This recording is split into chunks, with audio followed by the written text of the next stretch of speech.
Now we're going to move over to the plant side, okay, and talk about dissolved oxygen. What is considered acceptable? Most plants will live in dissolved oxygen levels as low as 2 parts per million, so pretty low. But saturation is desired in plant troughs for optimum growth. Oxygen supersaturation has not shown to increase plant growth, so it's really not worth the extra money to supersaturate the water with oxygen because we're not going to get any return from that investment that we're making. Why is it important to check often? Well, because of the constantly changing environment, we have fish harvests, we have plant harvests, we have filter cleanings, different things happening. Bacteria levels are going to fluctuate in that system. Because of this, your biological oxygen demands will fluctuate, and you can observe fluctuations in DO if testing regularly. We try to size to keep our dissolved oxygen saturated, but if we start to see the dissolved oxygen drop in a plant trough, we know that we're probably getting an accumulation of debris, of leftover roots, of broken down organic matter, and it's consuming oxygen. It's breaking down and consuming oxygen in the process. As more and more accumulates, more oxygen is consumed, and that is an indication that it's time to clean out those plant troughs. Vacuum the debris out of the bottom, and you will stop seeing the dissolved oxygen demands drop, dissolved oxygen demands rise, and the levels in the water troughs themselves drop. pH, what's considered acceptable? Well, 5.0 to 7.5, depending on the crop being grown. But the majority of all your vegetables that we're going to be growing really prefer a lower pH, an acidic condition. So 6.5 is a great all-around pH for growing a wide variety of crops if you're doing a big mixed system. And very few vegetable varieties prefer pH values above 7.0. They might grow, but they don't prefer pH values above that. I would say here, when I'm growing a large group of crops, again, 6.2 to 6.5 is where we'll keep the pH, and it does great. So if you want a great all-around number, there you go. What's considered acceptable? Well, if the system is decoupled from the fish, a lower pH is able to be chosen, which is more in line with the existing hydroponic standards. If the system is coupled, you need to take into account the preferred pH of the fish. And fish don't like a low pH, and neither do bacteria in your biofilter. They prefer a pH maybe 7.5, so a little higher pH. Just because a fish can survive in low pH water doesn't mean it will thrive and grow as we want it to, okay? And that's a lot of things. Just because it's gonna survive there doesn't mean it's going to grow in 6 months instead of 2 years. So if you give it poor conditions and really low pH, 5.0 pH, something like that, don't control it at all, your fish is not going to grow like you want it to, okay? Keep that in mind. Why is it important to check often? Well, high or low pH will cause nutrient lockup. It can also hinder bacteria performance, okay? Bacteria like a stable environment with, like I said, a min 7, a 7.5 pH. If you have your pH jumping to 5.8, then to 7.6 and all over the place, that's not good for your bacteria. It's really hard for them to stabilize and get comfortable, and you're not going to get the performance you want out of your biofilter because they're not designed to be at this erratic pH. They're designed for stability and static conditions. Charting the changes in the pH from day to day can tell you a lot about what's happening within the system and within each component in the system. So as we leave the fish tank, okay, if we measure the pH in the sump and then we go up to the fish tank, we're going to see the pH drops. pH drops because the fish are respiring CO2, and that is acidic, so it drops the pH a little. If we go into our mechanical filter and let's say it gets really dirty, like a radial flow settler, you might see the pH start to rise because of anaerobic activity. During normal operation, it'll hold about steady with the fish tank. Then it's going to go into the biofilter. Well, we know because of CO2 production, and the acids created during biofiltration process, pH is going to drop, leaving the biofilter, okay, during normal operation. Then it's going to leave there, go out to the plant beds. Plant beds, it's going to travel through, and you're going to see a slight rise in pH. Not a huge rise, but a slight rise, because by taking up nutrients, those plants are adding some carbonate alkalinity back into the water, which buffers the pH up. So by connecting all these dots and what is happening to the pH, we can tell what's going on at any time.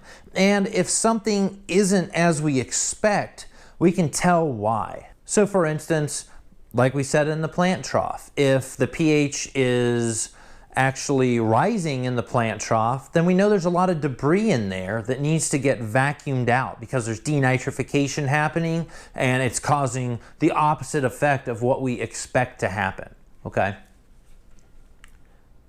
Nitrification causes pH to shift downwards. We just talked about that. Why is it important to check often? Again, organic buildup and denitrification causes the pH to shift upwards. If pH is charting slowly up, solids should be removed. If buildup happens quickly, mechanical filtration should be improved, okay? That means if you're having to clean this out every 2 months, the mechanical filter is not working very good. You need to do something to make that better, because that's a lot more maintenance than should be necessary. We generally vacuum our troughs out 1 time per year. And that's the same that I heard from Dr. James Ricciosi about University of Virgin Islands, 1 time per year.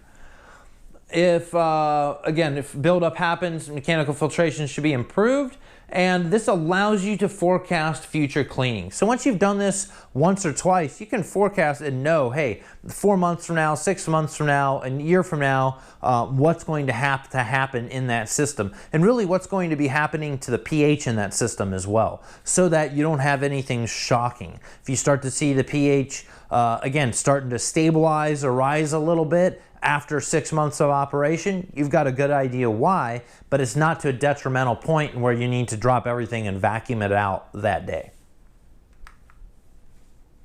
Now here's a great chart to take a look at pH and the availability of nutrients in the system. So we've got all of our nutrients here: nitrogen, phosphorus, potassium, sulfur, calcium, magnesium, iron, manganese, boron, copper, zinc, and molybdenum. And this is the pH scale across the bottom, okay? Where the lines are fat is where they're most available, and then they taper off as they become less available. And the real big range I want you to see here is between 6.0 and 7.5, okay? Now, our 3 big nutrients that we end up needing to supplement, and they're not big, but these are the 3 that will pop up, are calcium, potassium, and iron, okay? Because they just don't supply enough in the fish feed for what the plants need. The fish feed diets are made up for what the fish need, not for what plants need. So we end up being a little short. But something we can notice here, if we're growing specific crops that prefer a higher calcium range, we're going to actually want to stick up to a little bit higher of a pH. Okay, so up in the 6.5 range compared to 6.0 or even 5.5 here, okay? You can see it's a lot more available up here. And for potassium, it's actually a little bit more available as we go on a lower pH. You can see this still stays fat, this line, as we get lower down here. It's completely available on a higher pH, but we can take a lower pH. So if you got you know, let's say lettuce, or let's say cucumber, something like that, that has a really high potassium level, we can look at this and see what range of pH is going to make that nutrient most available, since we already know it's going to be in short supply coming in with the feed in the first place. And again, the big range where we've talked about to keep plants between 6.0 and 6.5, and we do really good with calcium there, really good with potassium, basically all of our main guys here, and iron. Okay, now iron really prefers a lower pH and tapers off as we go higher. So in the 6.0 to 6.5 range, iron is really readily taken up, and that's a good range for it. But this is a great chart, and it shows you some subtle differences that you're going to see just by pH, even if we have the exact same nutrients in the system culture water. Adjusting pH in a coupled system. In a healthy coupled aquaponic system, the pH will always be dropping. Because of the processes at hand, the acid creation is greater than the formation of carbonates, release of carbonates from the plants. So this is due to the acid formed through the nitrification process. This is the opposite of what we see happen in a hydroponic system, where the pH is slightly rising. Acid creation as a result of nitrification is greater than the carbonates created from plant growth, which I just mentioned.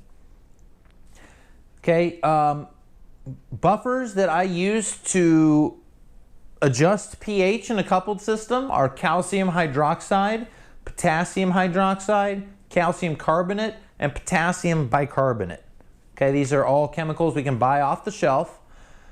Hydroxides react fast and do not buffer at a specific pH, which means there's more risk but more exact dosage. So we can dial it into an exact pH and keep it right there. We don't have to buffer it to a certain level and allow it to fall off that buffer and then brought back to the buffer as soon as we dose more of, say, a carbonate source. So calcium carbonate is difficult to dissolve, but it is safe and has low risk. Potassium bicarbonate dissolves well and will buffer pH in the mid-7s. Carbonates add alkalinity, hydroxides do not. Okay, so that's the big difference there. And my suggestion is it's best to dose using a peristaltic pump attached to a pH controller, so it doses off the pH in the system, not just off of a calculated time that we've come up with, or the other option is through a slow dilution tank where we test and set a dosing regimen. So we have a small amount of water recirculating through a dosing tank and back into our system water. And by adding into our buffer into that tank and adjusting the flow rate, we can get a slow release of nutrients into the system. Okay, adjusting pH in a decoupled system. Big thing to remember here is it's two separate systems, okay? So we must control the pH for the fish and for the plants independently. The fish loop will have continuous pH fall due to nitrification. All right, we know that. The pH is going to keep falling. Because the water from the fish loop has been pre-treated to adjust the pH, because we have to feed the biofilter, we have to add alkalinity to do that, so we're counteracting that acid in the recirculating aquaculture system. And because of that, and it's been pre-treated to adjust the pH and add alkalinity, the plant loop does not receive the same amount of acid to react with the carbonates being produced by the plants as it does in a recirculating system, okay? It's already been reacted. We've already added the buffers to counteract the acid production and to neutralize that. So the plant loop will see continual rise of pH. The amount of rise is going to depend on how well the water was treated and stabilized prior to entering the hydroponic component, okay? If ammonia hasn't been fully processed into nitrate, you'll still have nitrification happening within the hydroponic component, which creates acid and affects your pH. So let's think about this in a perfect world. If the water's already been fully reacted, nitrification has taken place, ammonia is fully processed and it's stabilized, we're not getting nitrification when we transfer this water into the fish system, all right? So water is going to go back to acting like a hydroponic system. The pH will slowly rise because of the carbonate alkalinity added to the water, okay? So we're going to have to dose an acid to this side to keep that pH in the range that we want. Okay, first questions to start asking ourselves is, does the design include a mineralization tank in your decoupled design? Are you using one, or are you mineralizing solids, or are you discarding them, maybe selling them off for a different purpose? That's something to ask yourself. We don't want to adjust the pH directly in a mineralization tank to below 6.5 to 7.0 range because it's unfavorable for our bacteria. So we do not want to pre-adjust the pH in this tank, because it basically would have an effect of hurting and harming our bacterial populations. That's not what we want to do. So we want to include a mixing sump in the design for the plant system, or locate a well-mixed area for the pH probe and dose directly into the plant troughs. All right? Dose your acid directly into a well-mixed area. That's going to keep the pH stabilized throughout that entire system.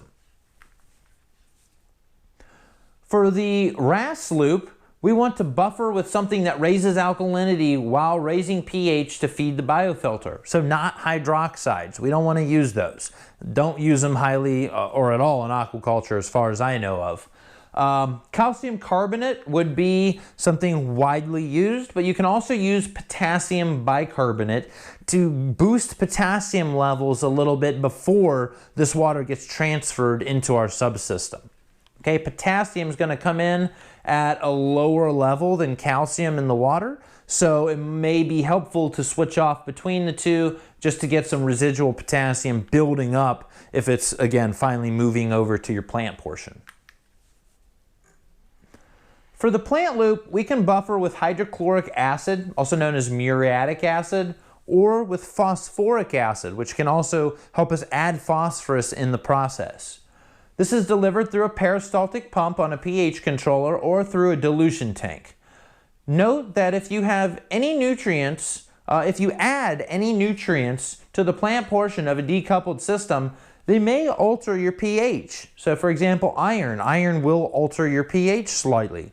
And that's important to note. I'm not big on dosing a lot of extra chemicals or fertilizers or anything like that into the aquaponics system. I came at the whole science from a way of wanting to make it simple and wanting to really get everything out of the fish food itself, not from a hydroponic mindset where I can just add in everything else I want and I'd be set. So that's kind of been my mindset going through aquaponics, but doesn't mean it's going to be yours. And if you decide to start adding some nutrients, micro or macronutrients, read up on them first and see how they're going to alter your pH before adding them to the system. Research about what you plan to add first and how it reacts with the water chemistry. Alkalinity. So what's considered acceptable? 40 parts per million to 150 parts per million. Like I said before, usually range in the 40 to 60 range. Why is it important to check periodically? Well, alkalinity is directly related to pH in that it tells you how well your water is going to stay buffered. Non-buffered water has a tendency to go through large pH swings, which are not good for the fish or for the plants, okay? So on the plant side and the fish side, one of the big things you want to see is stability. We don't want huge swings. So it is good to have enough alkalinity that things are going to be stable, but again, a pH controller will help maintain that stability. So make sure to include one of those in your design if you're doing anything of size. Nitrate, what is considered acceptable? Well, we can go anywhere from 5 to 200 parts per million depending on a crop being grown. And nobody wants to see a wide value like that because that doesn't really tell you guys anything, right? 5 to 200, well, that's a pretty darn wide range. But the fact is plants are still going to grow at an extremely high nitrate level in the water. We typically range 20 to 30 parts per million. That is year-round about what my parts per million nitrate level is in the system. Sometimes we fluctuate it a little higher or a little lower, but no huge jumps up past 100, anything crazy like that.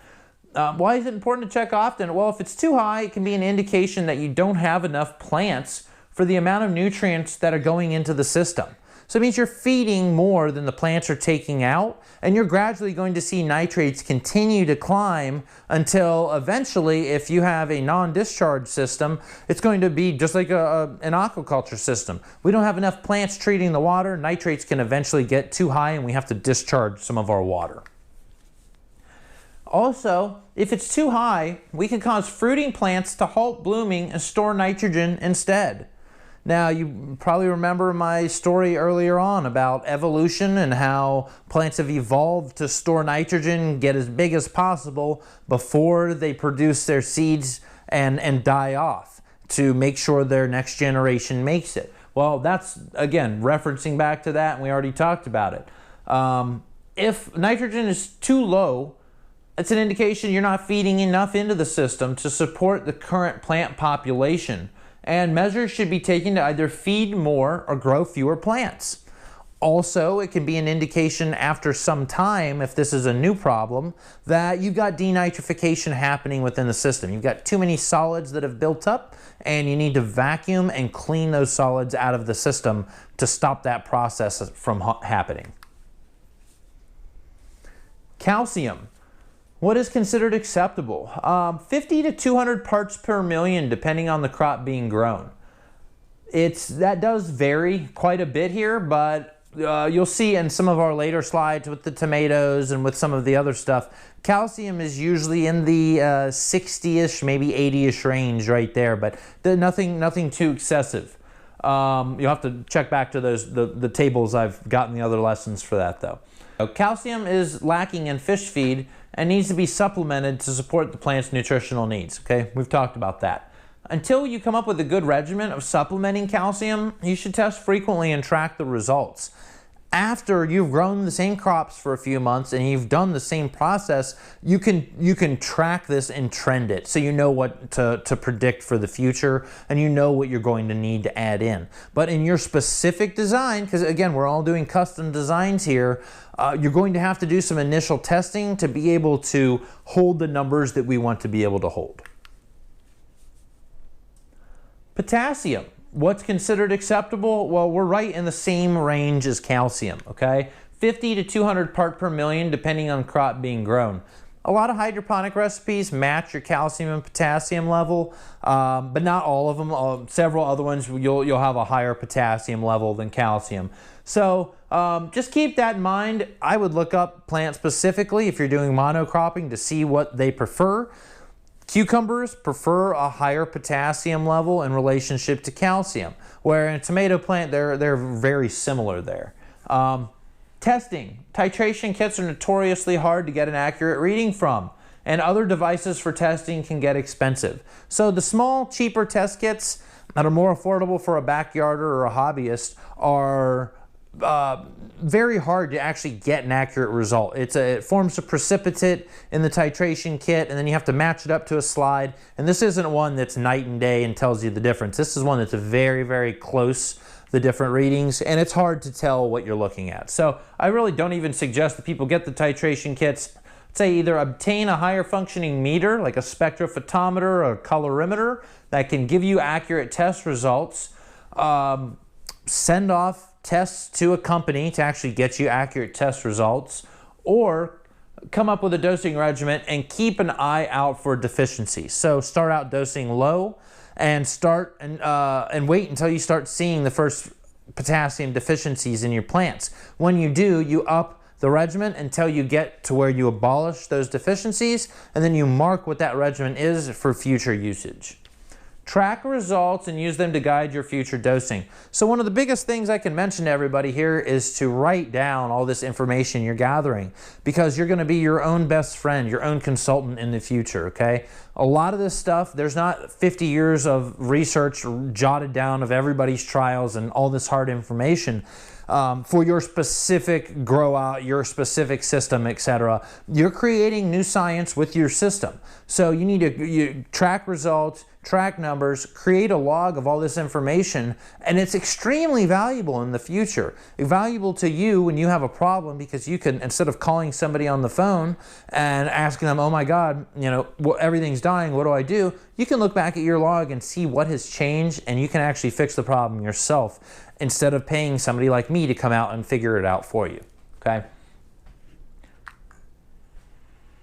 Iron. What's considered acceptable?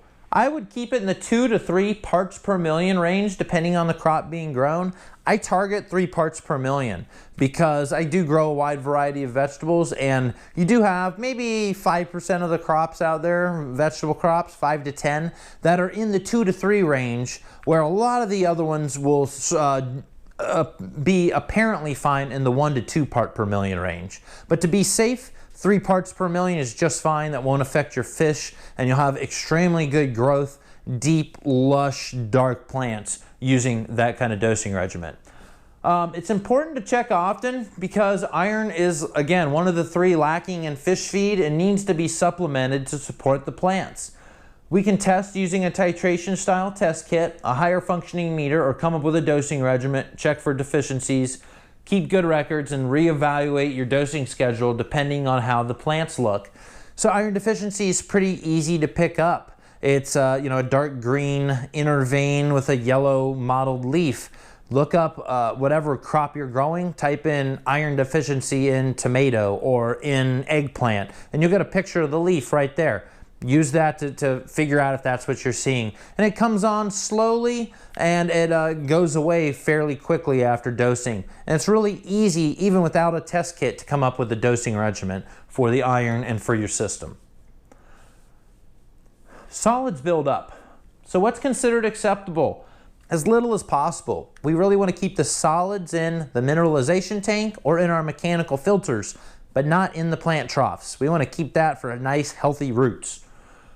Even low levels of detritus can cause anaerobic zones in the plant troughs and are not considered good for healthy root development. When buildup becomes excessive, gases will form and float the waste mass up into the root zone of the plants, causing root rot and suffocating the root mass. So if anybody that has any experience with fish filters has ever let their filter go for a couple days too long and they've had all the waste float up to the top of the filter, that's because of the anaerobic gases that have formed. Same thing will happen in a plant trough. And you can imagine, an 8-foot, 10-foot section of sludge all floating up at once. It suffocates the root mass above it. So that's not something we want. So what to do if solids start to build up? Well, it's going to happen eventually, even with the best filtration. You could put 2 microscreen drum filters on there at 30 microns each. You're going to get buildup. And that's because you have micro root hairs falling off, dying off. You have leftover stuff from harvesting, leaves that fall off, etc. A bunch of different stuff, not just fish waste, that make its way into that trough that break down into detritus. So it's going to happen eventually. You can slowly vacuum them off the bottom of the trough with a pump. I use a pool pump and a vacuum head. Run it all to our mineralization tank. That way we can pull the clean water back out of it and break down anything left organic matter in that nutrients there. Try to improve the filtration so it doesn't happen in the future. I've said that, like we mentioned before, really depends on if your cleaning regimen is happening too frequently. So if you're having to clean these every 2 to 3 months, you need to improve the filtration, or just know that's the price of having a cheaper, less effective filtration system, is the manual labor to clean these things out every so often. And that's it for this session. Again, if you have any questions at all, please email me, ryan@collegeofaquaponics.com, and I will be sure to cover those questions in our weekly question and answer session and make sure you get all the information that you need. Thank you very much.